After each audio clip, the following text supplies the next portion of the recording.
The given compound is optically active, having plane of symmetry, having axis of symmetry and having center of symmetry. तो जैसे अगर हम लोग इस compound को कंसिडर करके चले तो इस केस में एक्सिस ऑफ सिमेट्री तो हमेशा एग्जिस्ट करेगा, मतलब C1 एक्सिस ऑफ सिमेट्री हमेशा एग्जिस्ट करेगा, कुछ सोचना ही नहीं है इसमें। बाकी अगर हम लोग यहाँ से कंसिडरेशन लेके चले कि सेंटर ऑफ सिमेट्री है नहीं, तो CH3 वाला पार्ट जो है ये तो ठीक है, बट नाइट्रोजन के अपोजिट में, डैश्ड के अपोजिट में सॉलिड वाले पार्ट पे हम लोग के पास ग्रुप नहीं दे रखा, सॉरी सॉलिड पे NH2 नहीं दे रखा।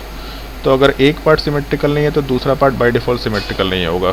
तो एक हाफ सिमेट्रिकल है जबकि दूसरा पार्ट नहीं है, तो सेंटर ऑफ सिमेट्री तो एग्जिस्ट नहीं कर रहा, तो ये ऑप्शन तो बिल्कुल हटा सकते हैं।